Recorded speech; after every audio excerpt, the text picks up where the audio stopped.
As everyone I'm sure knows by now, Scott Oliver Hall, one of the four founders of the NWO in WCW, and best known in his solo career, not only as Scott Hall, but as Razor Ramon, died yesterday at age 63. Scott Hall, I must say, was an incredible performer. My memories of him, and you'll see these various images as they go by, my memories of him go way back to about the mid-'80s, when he wrestled for Verne Gagne's American Wrestling Association, better known as the AWA, and he teamed with the man that you're about to see, a man that was perfect. Well, he wasn't Mr. Perfect at that point, but this is Curt Hennig. They were the AWA Tag Team Champions, defeating the team of gorgeous Jimmy Garvin and Mr. Electricity Steve Regal. Not to be confused with Lord Steven Regal, who's better known these days as William Regal. Only to lose the belts to Pat Tanaka and Paul Diamond. Bad company after an impressive run with the titles. Of course, Scott Hall and Curt Hennig went their separate ways. Scott Hall, I might add, eerily enough, died in a similar fashion of his mentor and the man that got him into the business. That man, of course, being the American Dream, Dusty Rhodes. Hall would bounce around between Florida, AWA, CWA, and various other territories. And then in 1991, he briefly was in WCW as the Diamond Stud, dropping the Tom Selleck look that you see here, dropping the mustache, dyeing his hair black, and he was managed by the very man who would save his life back in the early 2010s. That man, of course, it's me, it's DDP, Diamond Dallas Page. And after a short stint in WCW, he would go on to the WWF, where at first he was supposed to play a wrestling soldier. Lord knows we hadn't seen enough of those. Sergeant Slaughter, anyone? Corporal Kirshner, just to name two. But then he sold Vince McMahon on this idea, based on the Tony Montana character in the film Scarface. And we would know Razor Ramon. Say hello to the bad guy.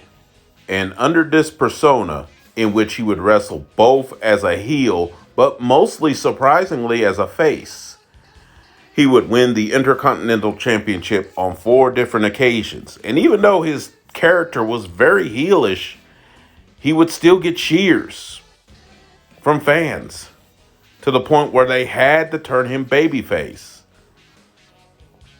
Of course, he had memorable programs with Macho Man Randy Savage, Bret the Hitman Hart for the WWF World title, Ted DiBiase briefly, and of course, the famous ladder match at WrestleMania 10 versus Shawn Michaels, in which you see right here, for the undisputed Intercontinental Championship, which I won't go into that story here, but both men laid claim to the Intercontinental title. So both men came in with replicas of the belt.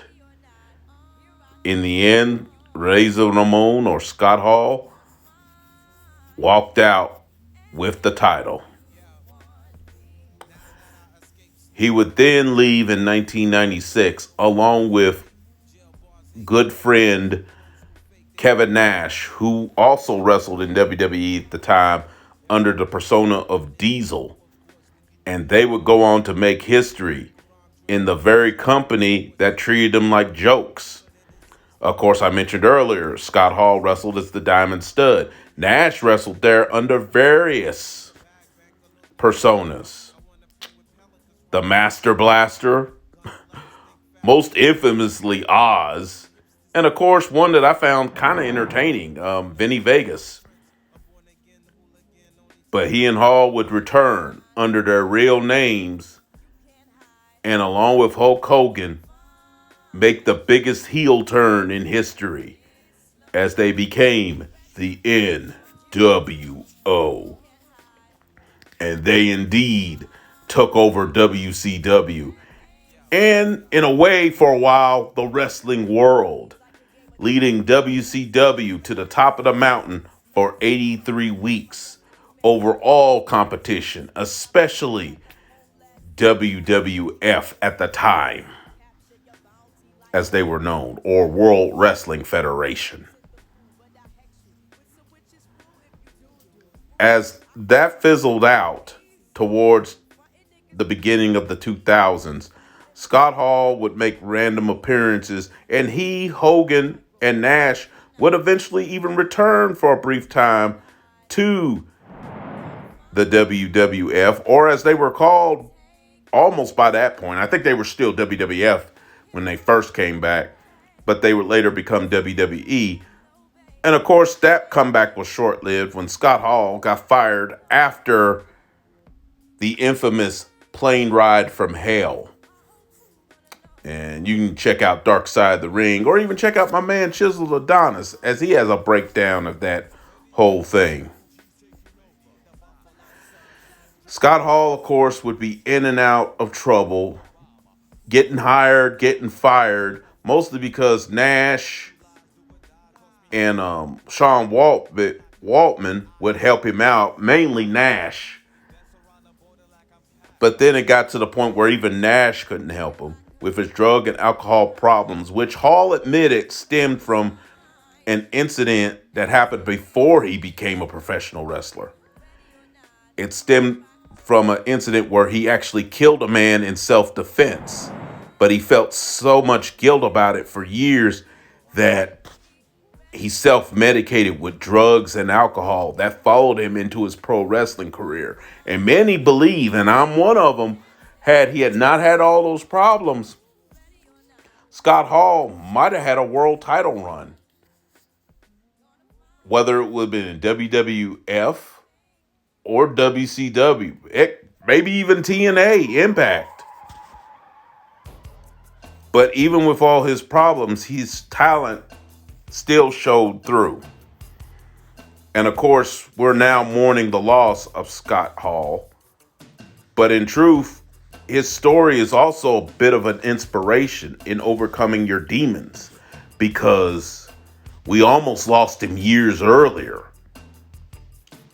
But thanks to a man that I mentioned earlier named Diamond Dallas Page, we managed to keep him around for a few more years. He got healthy, he got clean, and he stayed around just long enough to be inducted into something called the WWE Hall of Fame. Not once, but two times. Once as Razor Ramon, and the other time as part of the NWO. And a shout out to Paige Falkenberg, Mr. Paige Falkenberg, aka DDP, for making that happen, or at least having a part in making that happen.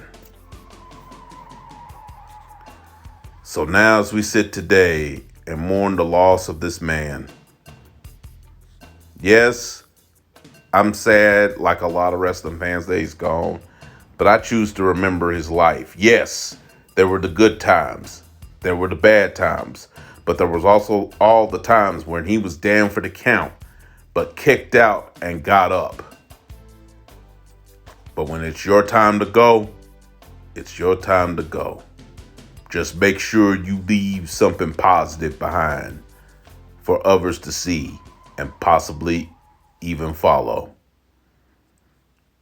So to Scott Hall, rest in peace.